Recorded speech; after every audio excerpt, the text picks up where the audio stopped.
Salatullah salamullah ala taha rasulillah. Salatullah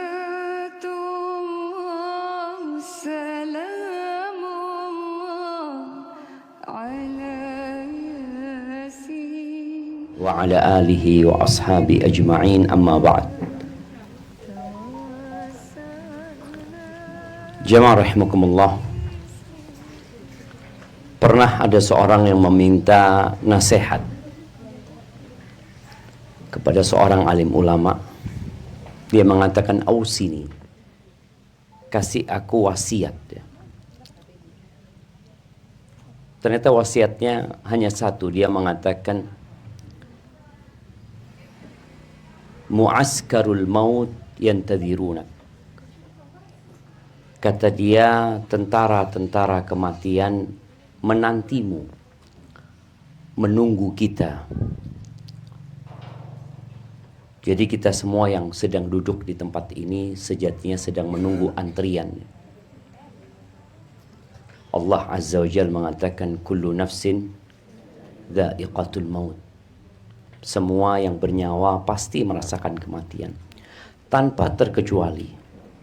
Bahkan manusia yang paling dicintai Allah Azza wa Jalla, Nabi kita Muhammad alaihi salatu wassalam, beliau pun harus merasakan gelas kematian itu. Dan kalau kita membaca sejarah meninggalnya Nabi Muhammad sallallahu alaihi wasallam, beliau kira-kira 14 hari atau 13 hari sebelum meninggal dunia, beliau sakit parah ya. Di mana sakitnya itu membuat beliau tidak bisa ke masjid. Padahal rumahnya bersebelahan dengan masjid. Di saat Nabi mulai sakit, Rasulullah SAW itu masih membagi secara adil jatah malam istri-istrinya. Beliau dipapah sama Abbas bersama Ali bin Abi Thalib. Ke rumahnya fulana, nanti mau maghrib diantarkan ke rumahnya fulana. Beliau padahal udah sakit, udah nggak bisa berdiri, beliau sallallahu alaihi wasallam nggak bisa jalan. Beliau bertanya, kapan aku di rumahnya Aisyah?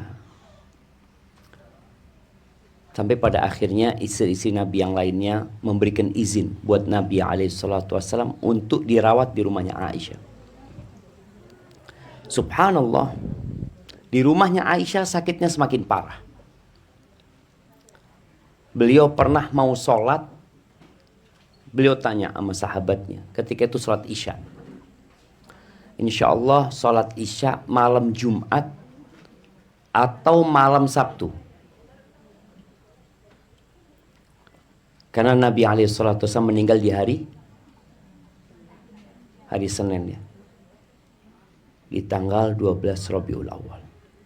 Ya insya Allah kalau nggak malam Sabtu, malam Jumat. Ana lupa. Nabi SAW tanya, asallan nas, orang-orang udah sholat belum? Kata para sahabat, innahum yantadhirunak ya Rasulullah. Mereka belum sholat, mereka nungguin engkau. Kata Nabi SAW, siramkan air dari 7 kendi, kata Nabi SAW. Dari 7 wadah air itu. Beliau duduk kayak di ember besar, lalu beliau disiramin. Beliau merasa agak seger ya Nabi SAW. Beliau bangkit, lalu beliau pingsan lagi SAW. Ditunggu sama sahabat, beliau siuman. Beliau tanya, asallan nas, orang udah sholat? Belum ya Rasulullah, hum yantadhirunak, mereka nungguin engkau ya Rasulullah. Akhirnya beliau udah gak kuat, berulang kali berusaha untuk mandi, tapi tetap saja ya. Beliau tidak mampu untuk sholat berjamaah. Supaya kita tahu jamaah, itu makhluk yang paling dicintai Allah Azza wa Jalla. Ternyata dikasih penyakit yang sejatinya penyakit beliau itu double ya. Kalau manusia dikasih satu penyakit, Nabi SAW 2 kali lipat penyakit yang diberikan kepada Rasul SAW. Pernah salah satu sahabat membesuk Nabi SAW. Nabi sedang diselimutin. Ini sahabat pegang tubuh Nabi dari atas selimut. Panas. Apa kata sahabat ini? Ya Rasulullah, innaka tu'aku wa'akan syadidan. Ya Rasulullah, sakitmu ini parah sekali. Demammu ini panas banget gitu. Apa kata Nabi SAW? Inni u'aku wa'akar rajulaini minkum. Panasku itu panas 2 orang di antara kalian. Hari Jumat beliau sudah gak bisa sholat berjamaah. Sabtu udah gak bisa ke masjid. Ahad gak bisa ke masjid. Hari Senin tanggal 12 Rabiul Awal itu, iya, Nabi itu gak sholat berjamaah, disebut oleh para ulama 17 waktu. Sabtu, Ahad 10, ditambahin Senin 1 subuhnya, lalu tinggal 6 hari Jumat, berarti memang malam Jumat. Mulai sholat Isya malam Jumat itu Nabi gak sholat. Ketika subuh hari Senin, Nabi SAW buka horden yang menutupin pintu rumah sama masjid. Ketika itu umat Islam sedang sholat diimamin oleh Abu Bakar Siddiq radhiyallahu anhu. Itu sahabat ngelihat wajah Nabi SAW ya, seperti kepingan rembulan Rasulullah SAW itu. Menyenangkan sekali. Sahabat itu hampir terfitnah dari senengnya ngelihat Nabi SAW. Abu Bakar hampir mundur untuk jadi makmum. Dia pikir Nabi SAW akan maju ke depan. Tapi ternyata Nabi SAW melambaikan tangannya menunjukkan agar mereka melanjutkan sholatnya. Itu terakhir kali sahabat melihat Nabi SAW. Akhirnya sebelum zuhur, Rasulullah SAW meninggal dunia. Dan beliau pernah berpesan kepada kita jemaah, kepada para sahabatnya. Ana faratukum fil haud. Aku nunggu kalian di telaga, kata Nabi SAW. Jadi semua ditunggu sama Rasulullah SAW. Tapi ternyata tidak semua yang ditunggu boleh minum dari telaga Rasulullah SAW. Pada saat Nabi nungguin umatnya di telaga, dan Nabi mengenali kita SAW dari bekas wudhu di tubuh kita. Di tengah kegelapan padang mahsyar kelihatan umatnya Nabi SAW. Datang tuh umat Rasulullah SAW untuk minum di telaga Nabi alaihi salatu wassalam. Tahu-tahu datang malaikat menghalau mereka, diusir mereka dari telaga Nabi SAW. Pada saat itu Nabi alaihi salatu wassalam mengatakan ummati, ummati, umatku, katanya umatku, katanya. Kenapa nggak boleh minum dari telagaku? Kata para malaikat, innaka la tadri ma ahdatsu ba'da. Engkau nggak tahu apa yang dibuat-buat oleh umatmu setelah engkau meninggal dunia. Maka pada saat itu Rasulullah SAW mengatakan suhqan, suhqan, sana menjauh, sana menjauh. Ahibati fillah, siapa yang tidak takut dengan kematian? Takut mati itu ada 2 macam ya. Ada yang terpuji, ada yang biasa aja. Ada yang tercela, ada yang biasa.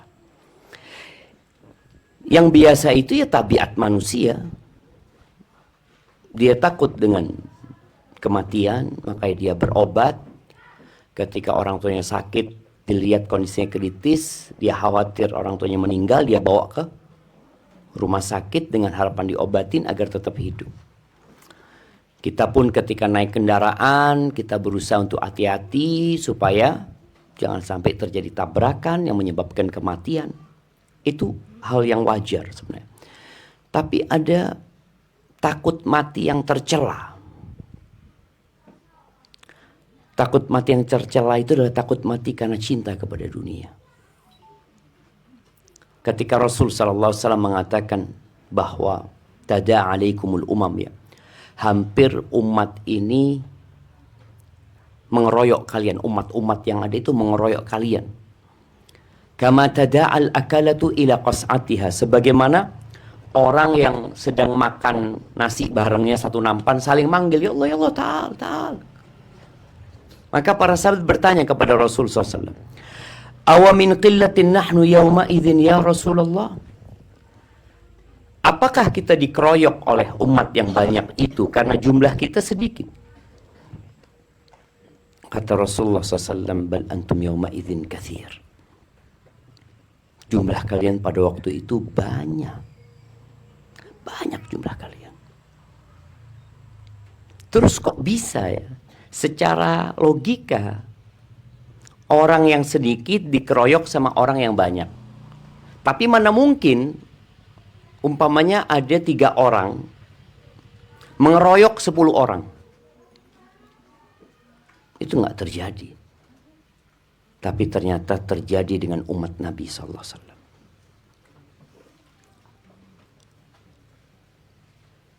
Di Palestina, Israel itu berada di tengah-tengah bangsa Arab. Berapa jumlah penduduk Israel? Ada yang tahu? Coba dilihat. Anda juga nggak tahu berapa jumlah penduduk Israel. Nah, jumlah penduduk Israel.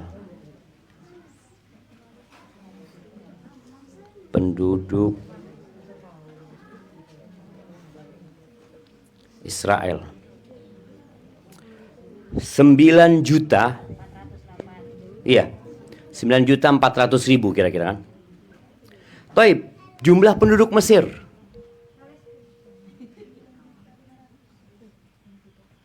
Mesir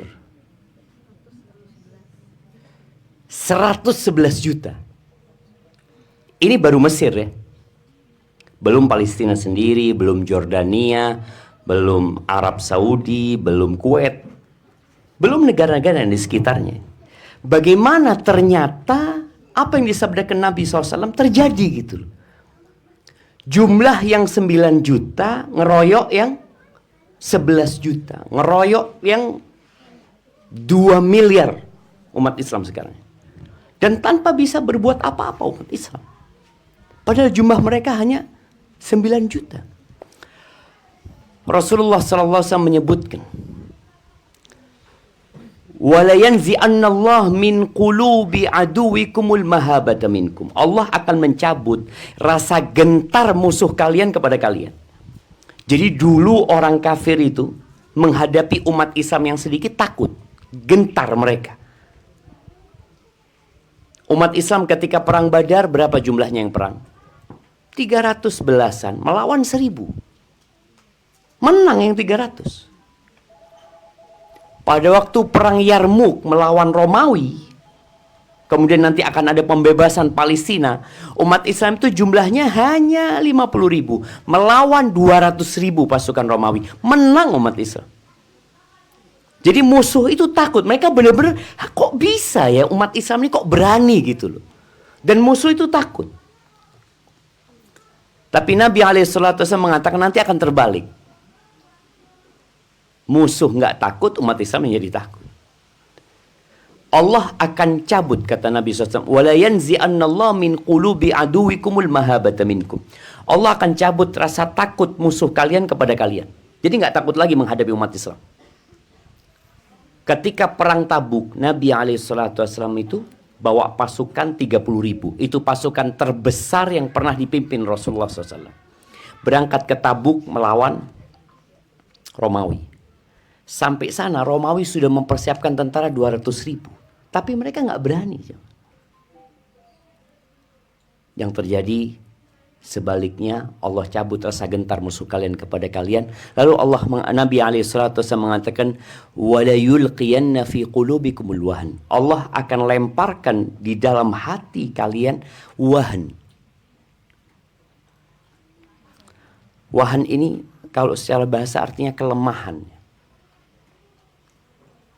Maka para sahabat bertanya, wamal wahn ya Rasulullah? Apa wahn yang dimaksud yang Allah letakkan di hati kita itu? Beliau mengatakan sallallahu alaihi wasallam, hubbud dunya wa karahiyatul maut. cinta dunia dan takut mati. Padahal mati itu pasti. Nggak ada yang selamat dari kematian. Dan dunia ini tidak bersahabat dengan siapapun di muka bumi. Tadi kita ceritakan Nabi Muhammad SAW. Sampai Aisyah radhiyallahu anha melihat Nabi SAW ya. Dan ketika itu ada juga Fatimah putri Nabi SAW. Ketika lihat sakaratul maut Nabi SAW. Nabi mengatakan, ala inna lil mauti la sakarat. Kematian itu ada sekaratnya. Ada sakit yang mendalam yang membuat orang jadi sadar nggak sadar. Dari sakitnya itu. Itu Fatimah mengatakan, wa karba abata, wa karba abata. Ya Allah, sulitnya abahku, sakitnya abahku ini kan. Itu Fatimah nggak tahan ngelihat Nabi SAW mau dicabut nyawanya.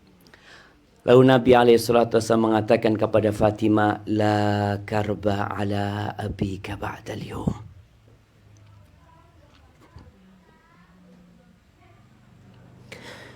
Nabi mengatakan, Fatimah, mulai hari ini nggak ada lagi kesusahan buat abahmu. Itu kesusahan terakhir yang harus dirasakan oleh makhluk hidup. Sakaratul maut. Maka kalau bicara bagaimana kita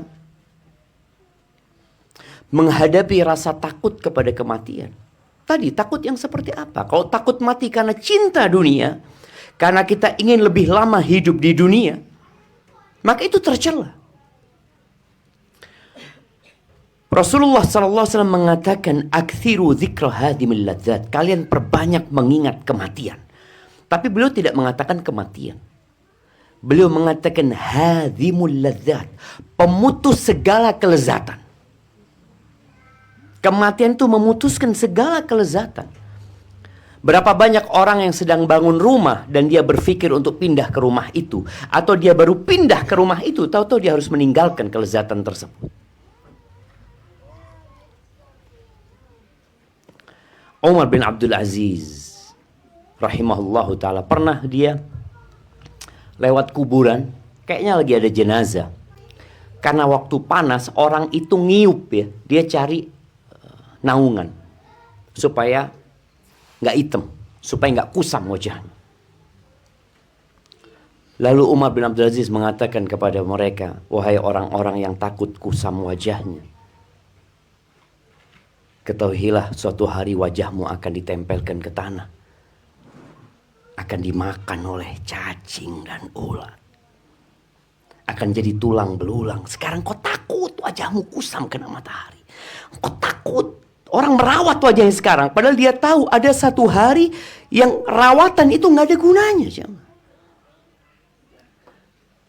Dan Rasul SAW mengatakan, innallaha la yanzuru ila suwarikum wala ila amwalikum. Ingat, Allah nggak ngelihat loh ke wajah kalian, nggak ngelihat. Allah nggak ngelihat ke wajah Bilal yang hitam, enggak. Allah tidak melihat kepada miskinnya Abdullah bin Mas'ud, nggak dilihat hartanya.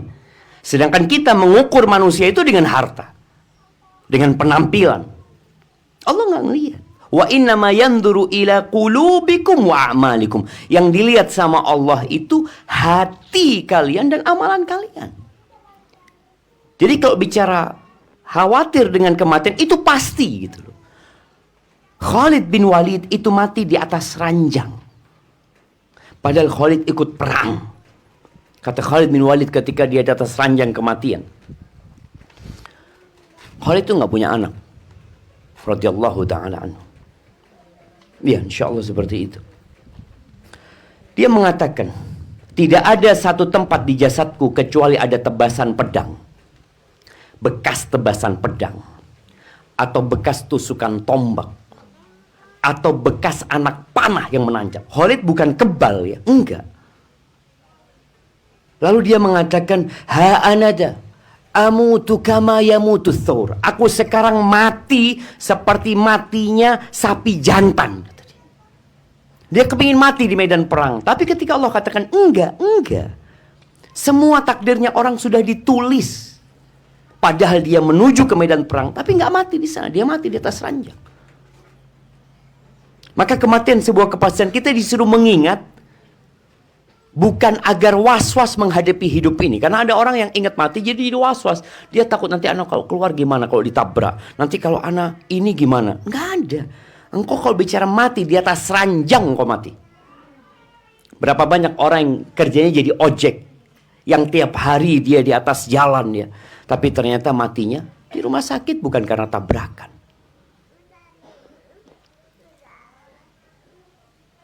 Rasul SAW menyuruh kita banyak mengingat pemutus kelezatan. Benar loh. Para ulama mencontohkan kalau bicara pemutus kelezatan. Bagaimana kalau seorang ibu lagi makan malam. Dia lagi makan malam bersama anak-anaknya. Sedangkan dia tahu sebentar lagi akan datang seseorang yang memukul dia, memotong kakinya, memotong tangannya, mencongkel matanya. Kira-kira dia bisa enak makan? Nggak enak makan. Kalau tangan kita dipotong, sakit nggak? Padahal nyawa yang putus itu hanya tangan ini, bukan semua nyawa. Gimana ketika nyawa semua tubuh kita ini ditarik? Maka dikatakan dicabutnya nyawa itu seperti ditebas pedang, 300 pedang. Sakit jemaah. Bagaimana tidak sakit? Ruh ini sudah bergabung dengan tubuh kita puluhan tahun, menyatu. Sakit. Maka kita suruh banyak mengingat. Kenapa? Fa innaha tudzakirul akhirah. Mengingat kematian itu mengingatkan kepada akhirat. Rumah yang dibangun akan ditinggal gitu loh. Nah, ini kamarnya Walidati ini. Yang anak biasa di sana jenguk Walidati. Ditinggal. Anak kemarin terus terang gak kuat ketika anak naruh. Anak punya ummah. Terus anak tutup dengan kayu yang anak ngomong, ini mamaku ini. Ini ibuku, aku tinggal sendirian di sini, kata dia. Dia akan menghadapi pertanyaan malaikat. Dia punya kehidupan sendiri. Rahimahullah. Dan mengingat kematian itu akan membuat kita semangat beribadah. Jadi bukan ingat mati yang membuat kita was-was ya, enggak. Jadi ingat mati yang membuat kita jadi sholatnya tepat waktu. Karena boleh jadi dia kalau nunda-nunda, ntar aku mati duluan. Paling enggak dia mati sudah sholat, sudah melaksanakan kewajiban. Mengingat kematian itu membuat kita qanaah dengan yang ada. Berapa banyak di antara kita itu selalu memandang kepada orang lain ya. Anak tadi masuk gang. Ibu-ibu waktu masuk gang menuju ke sini, sempit nggak gang itu? Sempit ya, kita nggak bisa salipan ya. Kayaknya orang yang tinggal di situ susah. Anak ngomong anak sama punya istri. Anak berhenti sebentar. Anak tadi anak ngomong, kau lihat jalan ini sempit ya. Anak berhentikan sedikit di gang yang kecil menuju perkampungan. Anak lebih kecil mana? Hanya sepeda motor yang bisa masuk ke sana. Tapi orang kalau ingat dengan kematian, dia akan qanaah gitu loh. Dia tidak akan berpikir, tidak akan menjadi orang yang ambisius. Enggak, aku sebentar lagi akan meninggal dunia gitu loh. Aku harus persiapan. Makanya pernah ada satu orang kaya di Australia ya. Mungkin ada yang ingat siapa namanya? Ali Banaj ya. Ali Banaj itu divonis akan mati 6 bulan lagi. Apa yang dia lakukan? Dia sodakohkan semua hartanya. Dia semangat beribadah. Karena dia divonis sama dokter. Padahal yang memvonis siapa? Dokter. Dia takut. Akhirnya dia banyak beramal dan sudah cukuplah untuk makan aja, sisanya kita sodakohkan. Dia berpikir seperti ini. Padahal kita udah divonis mati sama Allah. Allah mengatakan innaka mayyitun wa innahum mayyitun. Engkau mayit. Engkau mati loh. Dan semuanya mati. Dan mengingat kematian itu akan membuat kita ya nggak terlalu panjang angan-angannya. Maka jamaah rahimakumullah, berusaha kita untuk memperbaiki diri kita. Ziarah kubur termasuk disyariatkan. Mungkin ada madhab yang mengatakan tidak disyariatkan buat wanita. Nah, tapi jumhur ulama berpendapat disyariatkan ziarah kubur buat wanita hanya untuk mengingat kematian. Karena perempuan juga perlu ingat sama mati. Jangan sampai kesibukan dia dengan dunianya membuat dia lalai, lupa. Dan orang yang tidak ingat mati, angan-angannya akan panjang. Dia kepingin ini. Dan malas beribadah. Dan menunda-nunda taubat. Barakallahu fiik, itu mungkin dapat Anda sampaikan. Semoga bermanfaat buat kita semua. Kita bisa lebih dekat sama Allah Azza wa Jalla. Kalau ada pertanyaan, silahkan.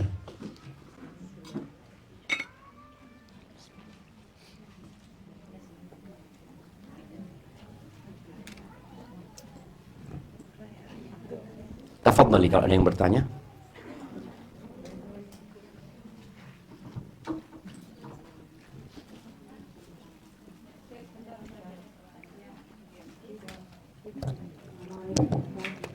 Waalaikumsalam warahmatullahi wabarakatuh. Makanya Ustaz, amalan untuk kalau sudah meninggal agar tidak mendapatkan rasa gugur dan tanpa hisab masuk surga. Amalannya apa aja? Nah, jamaah rahimakumullah, hukum asalnya seorang itulah yang beramal ya. Bukan orang lain yang beramal buat orang lain. Anak ini adalah hasil karya orang tuanya. Kata Nabi SAW, wal waladu min sa'yil walid. Dan anak itu adalah usaha orang tuanya. Sehingga apa saja amalan kebajikan yang dilakukan anaknya, semoga orang tuanya dapat. Maka kalau pertanyaannya, amalan apa yang bisa dilakukan anak? Jadilah anak yang soleh. Tambahlah ibadahmu. Hafalkan Al-Quran. Karena kita tahu fadilah menghafal Al-Quran itu orang tua insya Allah akan dapat gitu. Sang anak yang menghafal, mungkin abahnya nggak bisa baca Quran. Mungkin uminya nggak lancar baca Quran. Tapi ketika sang anak hafal Quran dan mengamalkannya, insya Allah orang tuanya dapat. Yang kedua, doakan orang tua. Jangan berhenti mendoakan orang tua. Ketika Nabi SAW beliau menyebutkan amalan yang terputus buat anak Adam kecuali 3, beliau sebutkan salah satunya adalah walad saleh yad'u, anak soleh yang berdoa. Nggak semua anak ya, ada orang anaknya 10, tapi yang soleh cuma 1, yang doakan cuma 1 gitu loh. Yang 9 mungkin sibuk dengan dunianya. Dan kita tahu dunia ini membuat orang tertipu daya. Orang habis ngubur jenazah, pulang, sudah sibuk. Ngurusin tamu, ngurusin ini, itu. Ngurusin anak-anaknya. Dia melanjutkan kehidupan. Siap. Tapi jangan lupa untuk mendoakan orang tuanya. Maka doa. Doa secara umum. Dan istighfar secara khusus. Doa secara umum ini ya doa seperti Allahumma Rabbighfirli, minta ampun. Allahumma gfirlaha, minta ampun. Tapi setelah itu Allahumma gfirlaha warhamha wa'afiha wa'afu anha. Atau doa mengatakan Allahumma nawwir qabra abi, Allah terangi kuburan orang tuaku ya Allah. Angkat derajat orang tuaku ya Allah. Jadi doa secara umum.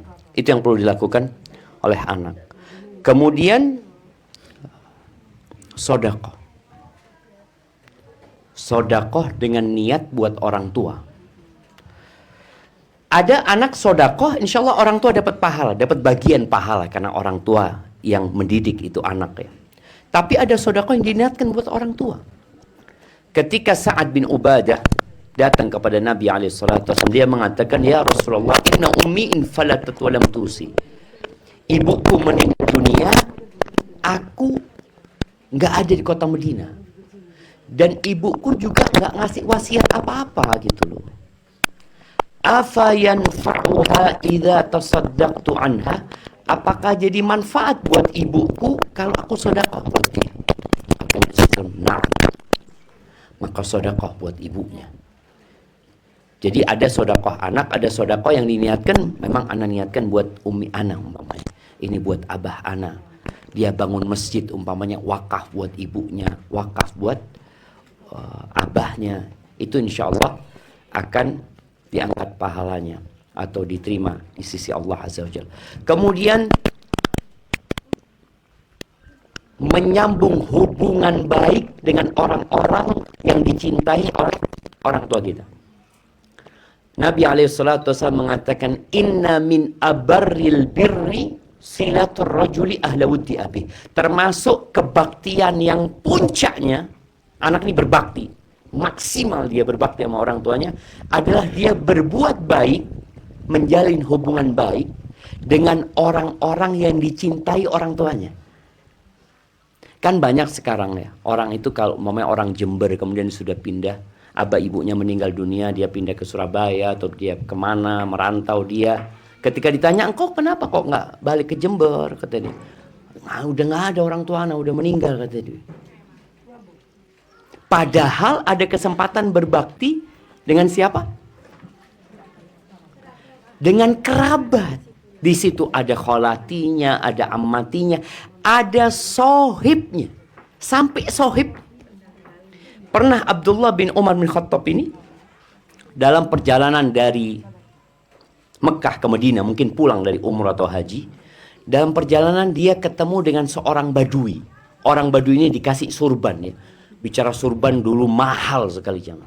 Dikasih surban ya, kemudian dikasih tunggangan, ada himar, ada keledai yang biasanya orang kaya itu kalau capek naik onta, dia naik keledai supaya lebih santai dia. Keledainya dikasihkan. Apa kata sahabat-sahabatnya? Ya Aba Abdurrahman, orang ini engkau kasih 2 dirham sudah senang. Jadi orang miskin itu kalau dikasih fulus sedikit sudah senang gitu kan. Apa kata Abdullah bin Umar? Engkau tahu, bapaknya orang ini, bukan orang ini ya. Bapaknya orang ini dulu sohibnya bapakku. Bayangin ya. Ini berbuat baik bukan kepada sohib bapaknya, kepada anak sohib bapaknya. Jadi kalau ingin orang tuanya terus mendapatkan kebaikan, tolong berbuat baik kepada sohib-sohib orang tuanya. Oh, umi ana suka ngasih fulana, umi ana suka perhatian sama anaknya fulan. Terus disambung gitu. Itu sebagai bentuk anak ini tetap berbakti walaupun uminya, abahnya meninggal dunia. Itu mungkin beberapa hal yang bisa dilakukan anak ya. Dengan terus didoakan, semoga dimasukkan surga tanpa hisab, tanpa azab. Barakallahu fiik. Baik, pertanyaan lainnya? Siap. Adik, nah. Ustaz, saya mau nanya, tapi ini buat tema ya, Ustaz ya.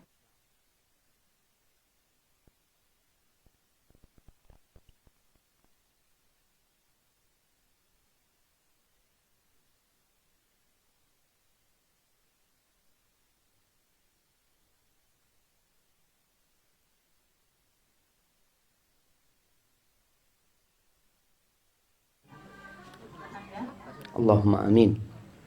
Sekarang pertanyaannya maksudnya kan dalam penjelasan Ustaz itu dua tema ya, jauh dari dua tema nih.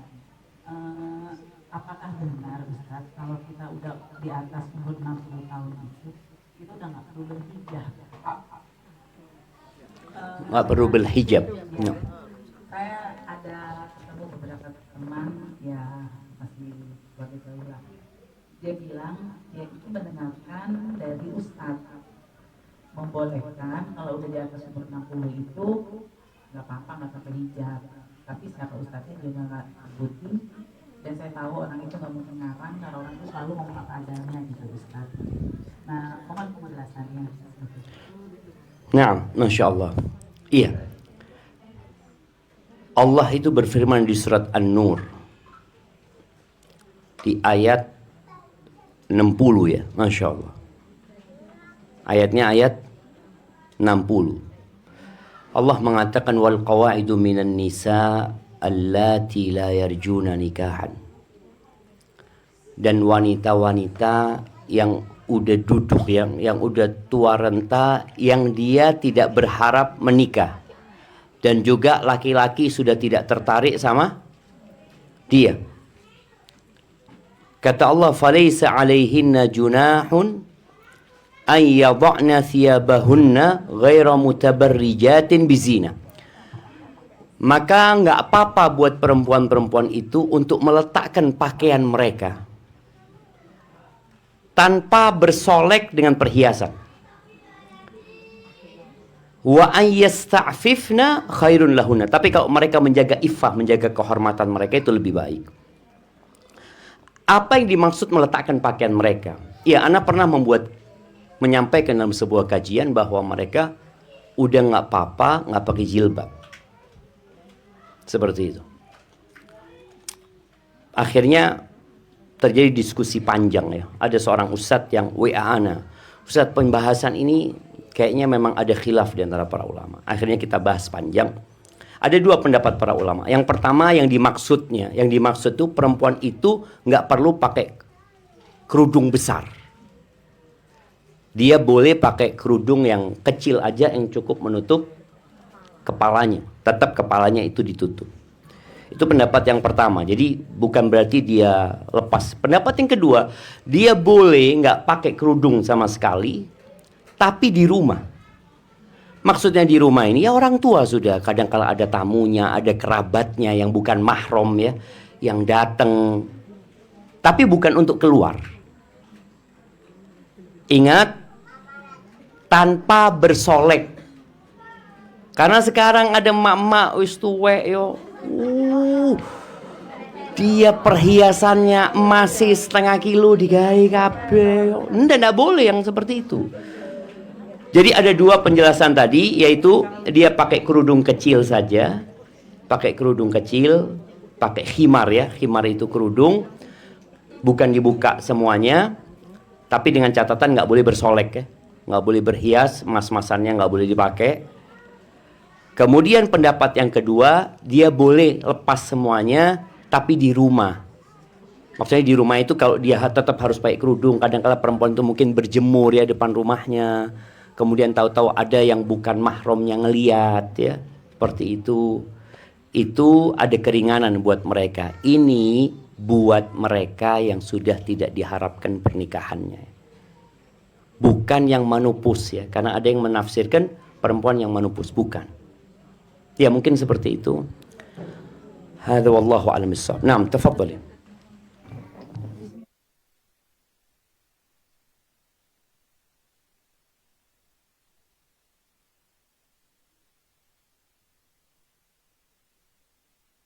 Bulan batas zakat keluar sudah dibagikan, tapi masih ada sisa. Niat dalam hati mau dikeluarkan kalau ada yang membutuhkan. Kemudian ada si fulan datang minta barang-barang di toko orang tersebut. Sudah dikasih si fulan ini zakat malnya. Awalnya minta barang, sudah dikasih, kemudian datang lagi ambil barang dengan banyak jumlahnya senilai dengan barang-barang tersebut lumayan. Dia bilang saya minta. Minta barang tersebut, beliau minta. Apakah boleh yang diminta dalam jumlah yang banyak itu kita niatkan sebagai zakat mal yang tadi itu ada sisanya? Dan dengan akad beliau bilang ke orang tersebut ini sebagai zakat mal. Apakah sah zakat mal tersebut? Nah. Iya, barakallahu fiik ya, berkaitan dengan zakat. Kita perlu berhati-hati ya, perlu dihitung dengan detail urusan zakat itu. Zakat itu nggak boleh ditunda, tapi boleh disegerakan. Jadi kalau mamanya waktu mengeluarkannya itu di bulan Ramadan, setahun ya, kan haulnya itu 1 tahun. Kemudian dia keluarkan di bulan Rajab. Itu boleh. Kalau sudah sampai nisabnya dia keluarkan. Tapi jangan ditahan. Karena apa? Karena itu sudah bukan hak kita, sudah hak orang lain. Kalau mau dititipkan ke lembaga zakat, nggak ada masalah, nanti lembaga zakat yang akan membagikannya. Kalau tadi dikatakan ada orang yang minta barang ya, memang zakat barang dagangan itu lebih utamanya adalah pakai uang, bukan pakai barang dagangan tersebut. Walaupun sebagian ulama mengatakan ya kalau memang nggak ada ya barang dagangan itu nggak apa-apa, karena nggak ada uang cash. Umpamanya ketika dia hitung barang dia ini senilai 200 juta, tapi kan pedagang itu kadang-kadang nggak pegang uang, ya sudah barang ini boleh dijadikan zakat. Kalau tadi ada yang minta barang tersebut, kemudian diniatkan sebagai zakat yang tertunda, semoga nggak ada masalah. Tapi usahakan tidak lagi menunda zakat. Kalau bisa mensegerakan. Jadi kalau dikatakan, oke, ini anak memang uangnya sudah sampai nisab, kemudian dia segerakan. Setiap ada orang punya perlu ya, seperti itu dia kasih fulus, ini sebagai zakat, dia niatkan zakat. Nanti ketika waktu pengeluaran zakat dia hitung. Ternyata yang sudah anak keluarkan 20 juta. Sedangkan zakat dia 25 juta. Jadi tinggal 5 juta. Jadi nggak ada yang tertahan. Jadi usahakan nanti tidak lagi menahan, tapi ya sudah yang untuk tahun ini wis habiskan. Kemudian untuk yang tahun depan kita tahu barang kita memang nyampe nisab, tapi belum nyampe haul kan. Ya sudah dia mulai keluarkan, ada orang butuh dia keluarkan, nanti dihitung di akhir. Seperti itu. Jadi disegerakan bukan ditahan. Seperti itu. Hada wallahu a'lam bishawab. Iya, kalau disegerakan boleh. Naam, tafadhali. Bismillah. Jadi begini Ustaz.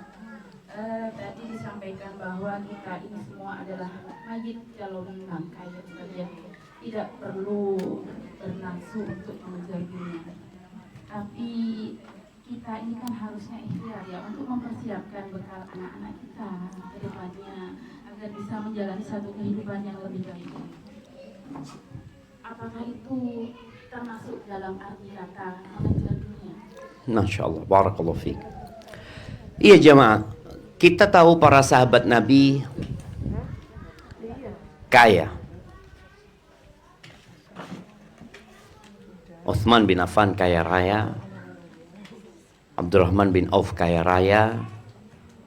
Hanya saja harta itu tidak di hati mereka. Buktinya ketika ada panggilan untuk bersedekah, mereka segera mengeluarkan uang tersebut. Karena memang niatnya adalah untuk akhirat, bukan untuk dunia. Jadi ketika seorang mengumpulkan harta dalam rangka memberikan nafkah kepada anak-anaknya, mempersiapkan anak-anaknya, nggak apa-apa.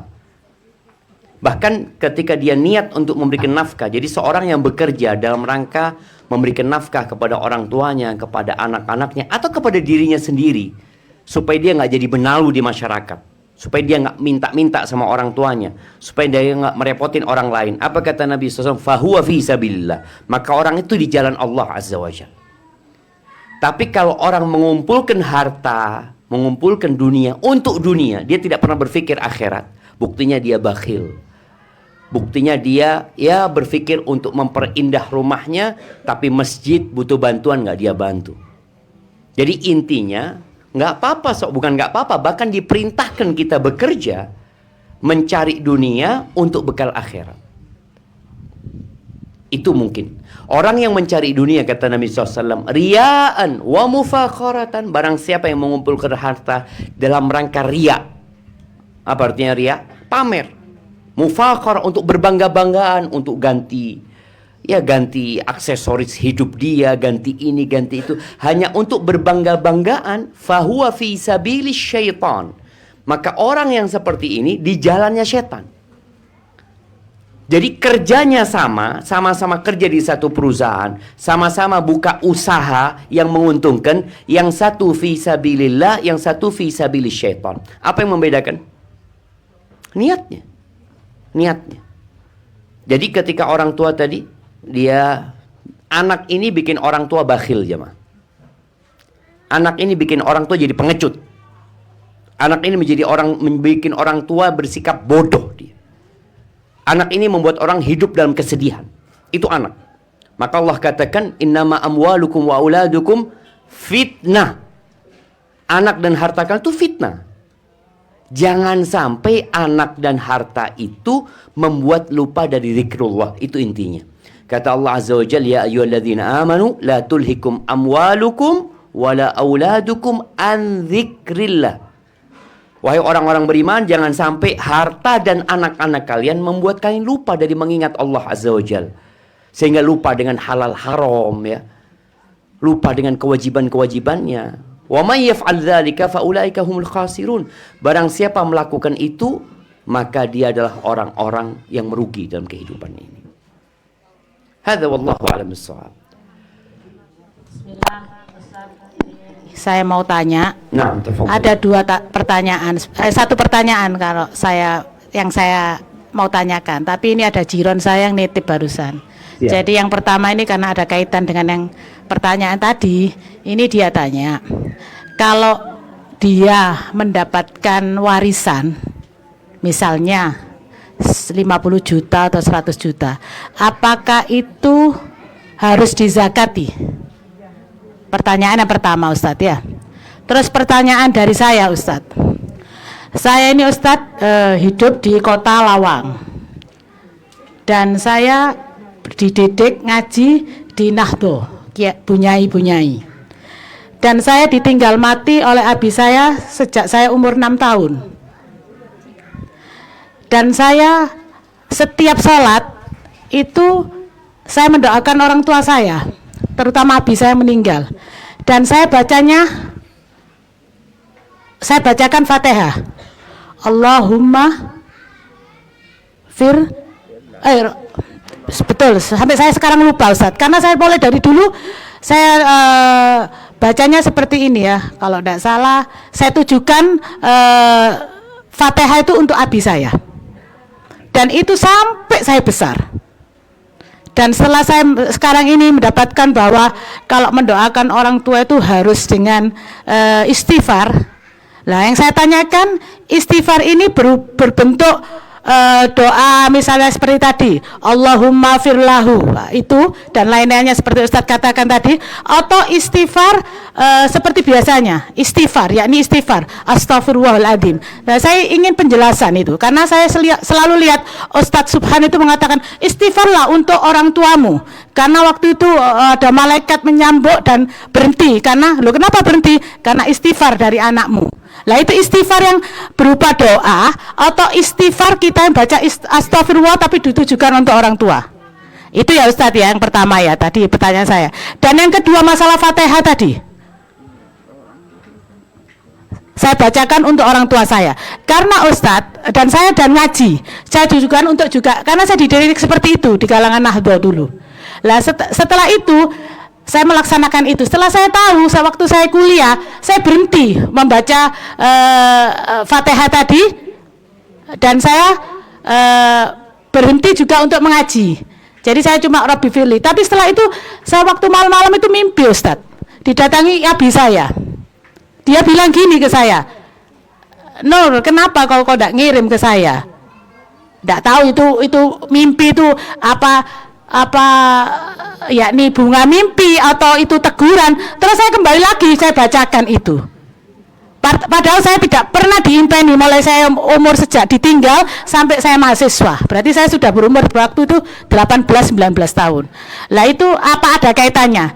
Terus ada orang satu cerita bahwa temannya itu meninggal. Terus dia itu mendoakan dengan Fatihah. Terus dia juga diimpeni. Saya itu pernah cerita, Dok, aku juga begitu. Kirimanmu yang berupa Fatihah itu paling nikmat di kuburku, katanya gitu. Apa itu betul ataupun itu ya secara saya mengalami sendiri gitu loh, Ustaz. Apakah itu boleh? Fatihah itu kan berupa Quran, yakni ayat-ayat di Quran. Kan sama saja dengan membaca Quran. Tapi kita tujukan untuk orang tua. Apakah boleh ataupun gimana? Saya perlu penjelasan yang jelas. Mungkin Ustadz bisa sekarang ngasih yakni ulasan gitu loh. Mumpung ini masalah kematian. Demikian. Iya, jamaah rahimakumullah, berkaitan dengan apa yang seharusnya kita lakukan ketika orang tua kita meninggal dunia. Itu intinya, ya. apa amalan yang bisa kita lanjutkan agar orang tua kita ya hidup lebih tenang di sana. Yang jelas kalau bicara istighfar, Rasul sallallahu alaihi wasallam ketika beliau menguburkan jenazah, lalu beliau berdiri mengatakan istaghfiru li akhikum. Beliau mengatakan istighfarlah buat saudara kalian. Artinya istighfar, mohonkan ampun buat saudara kalian. Wasalullaha lahu tathbit, dan mintakan kepada Allah agar dia dikasih keteguhan. Itu yang dilakukan Nabi SAW. Bicara bagaimana istighfar itu. Istighfar ini boleh jadi kita mengatakan Allahumma gfir lahu. Itu artinya kita memohonkan ampun buat dia. Ya Allah ampuni dia. Itu secara bahasa. Atau kita beristighfar mengatakan astaghfirullah li abi wa ummi. Itu berarti aku mohon ampun buat ibu, buat abah dan ibuku. Tapi bukan astagfirullah, astagfirullah, kemudian kita kirimkan, bukan. Jadi tidak mengirimkan istighfar, tapi memohon kepada Allah agar diampuni orang tua kita. Itu makna istighfar. Bagaimana nanti orang tua ya, orang tua ini ketika di surga, kita itu semua tahu dengan amalan kita. Ada orang tua yang ditaruh di tempat yang istimewa di surga Allah Azza wa Jalla. Dia tanya, anna li hadza, kok bisa aku berada di tempat ini? Maka dikatakan kepada dia, bistighfari waladika laka. Itu karena istighfar anakmu buat dirimu. Jadi itu bicara istighfar. Jadi memohonkan ampun, baik dengan doa Allahumma gfir lahu. Kita tadi bicara bukan hanya istighfar ya, tapi doa. Karena ketika Nabi SAW menyebutkan amalan yang tidak terputus, salah satunya anak soleh yang mendoakan. Jadi bukan hanya istighfar, tapi doa. Doa istighfar dan doa-doa lainnya. Baik, kalau pertanyaannya mengirimkan Al-Fatihah. Ada khilaf di antara para ulama, apakah mengirimkan bacaan Al-Quran itu sampai kepada mayit? Ini ada khilaf di antara para ulama. Kalau secara praktek di masa Nabi SAW, memang nggak ketemu. Nggak ada cerita para sahabat mengirimkan Al-Fatihah kepada Rasulullah SAW. Wala cerita Rasulullah SAW mengirimkan Al-Fatihah kepada anak-anaknya, kepada Khadijah radhiyallahu taala anha. Enggak. Tapi sebagian mengatakan bacaan Al-Quran itu, baik itu Al-Fatihah, itu sampai kepada mayit. Sebagaimana sampainya sodakoh kepada mayit. Namun yang jadi masalah, Al-Imam Syafi'i sini mengatakan enggak nyampe. Bacaan Al-Quran termasuk dalam Fatihah, enggak nyampe kata dia. Jadi ketika ada khilaf di antara para ulama, kemudian secara praktek di masa Nabi SAW juga tidak terjadi, maka kita sebagai seorang muslim ambil yang paling aman. Mana yang paling aman? Ya istighfar. Ampuni dia. Kalau bicara mimpi, mimpi itu tidak dapat menjadi syariat ya. Artinya kemudian dengan mimpi itu terbukti bahwasanya Al-Fatihah itu nyampe. Kan dia dalilnya apa? Oh, saya mimpi gitu loh. Enggak. Dalil itu adalah qala Allah, qala Rasul SAW. Dan juga ijma' para ulama seperti itu.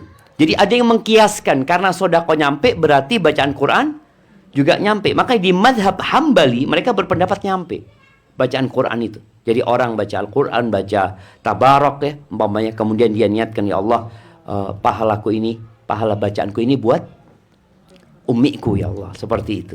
Jadi memang seperti itu. Semoga kita bisa lebih baik lagi sama orang tua kita.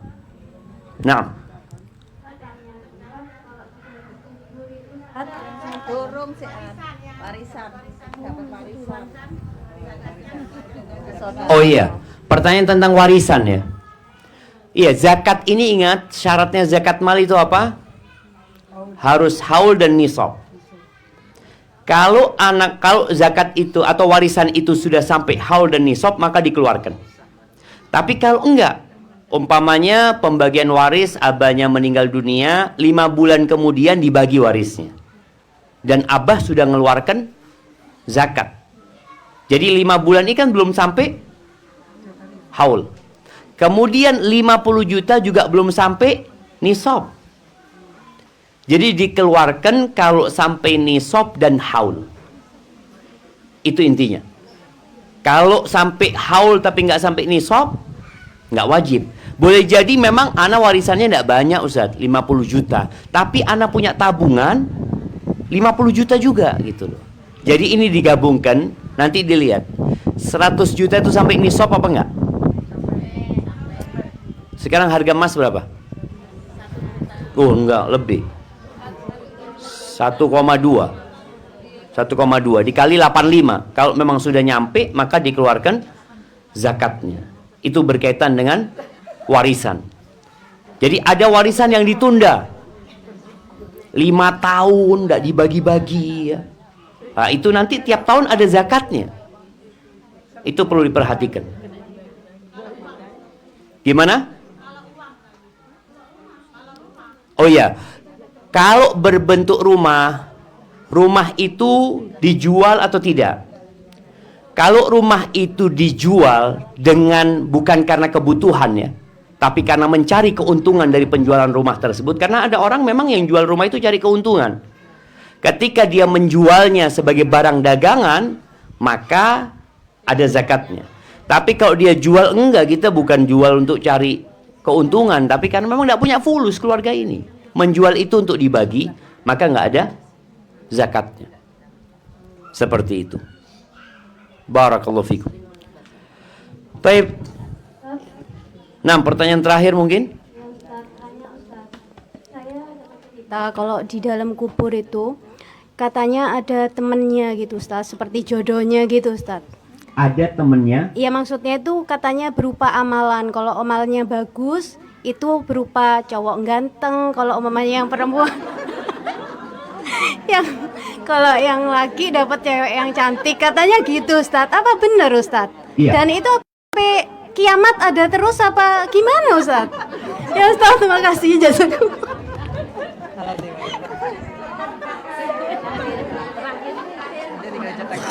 Iya, jamaah.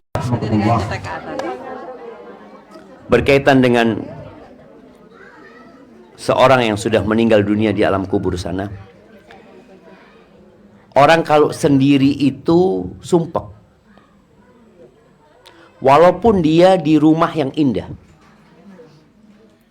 Maka disebutkan dalam hadis Bara, memang Allah akan kirimkan seseorang.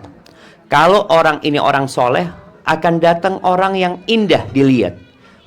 Yang disebutkan memang rajul. Boleh jadi karena orangnya laki yang meninggal, maka temannya laki. Temannya laki.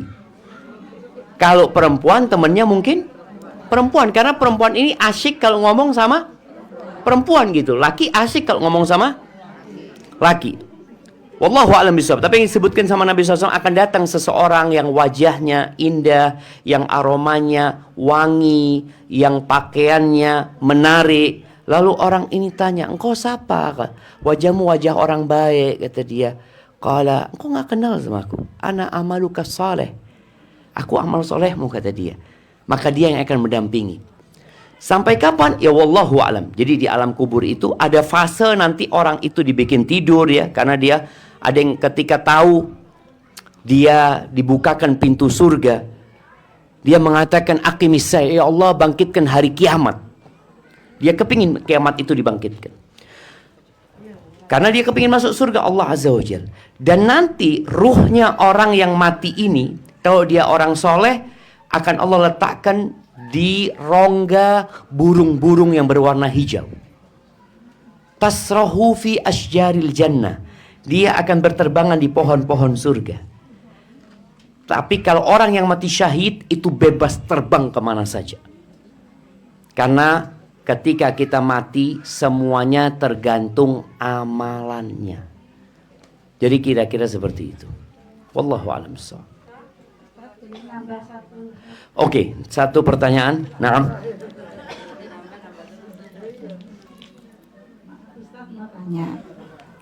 Di Al-Quran pernah disebutkan bahwa mengistighfarkan orang tua, Rabbighfirli wali walidayya warhamhuma kama rabbayani shaghira, atau Rabbanaghfirli wali walidayya walil mu'minina yauma yaqumul hisab. Apakah itu juga termasuk mendoakan sudah, Ustadz sudah lengkap. Terus ada ini titipan Ustadz satu, tanya, ya.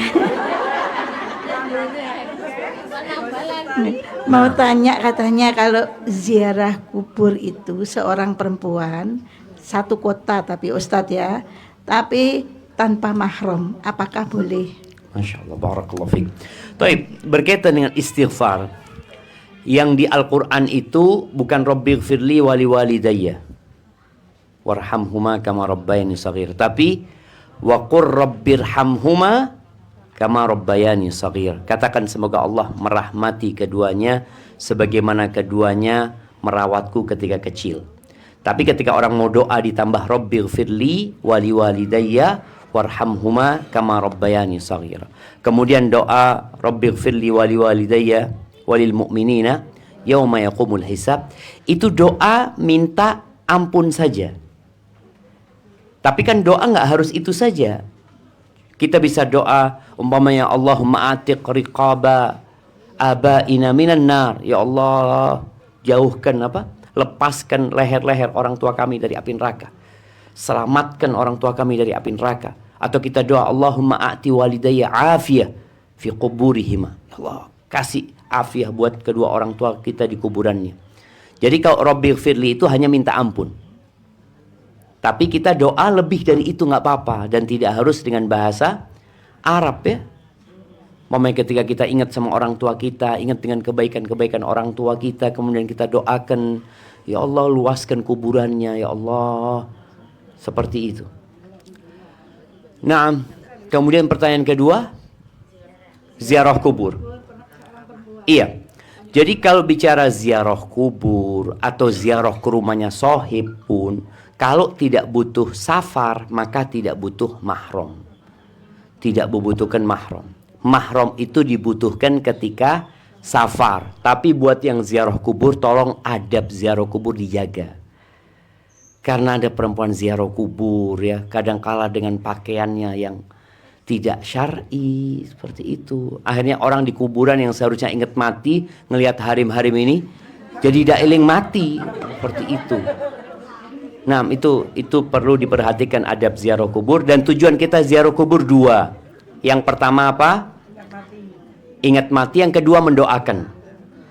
Kalau doa itu bisa di mana saja. Ada sebuah hadis, ini sebagai penutup jamaah. Ada sebuah hadis yang diperselisihkan keabsahannya oleh para ulama, diriwayatkan oleh Ibnu Abdul Bar, bahwa orang kalau ziarah kubur itu, ke kuburan orang yang dikenal, orang itu akan mengenali. Ini hadis Ibnu Abdul Bar dan disahihkan oleh sebagian ulama.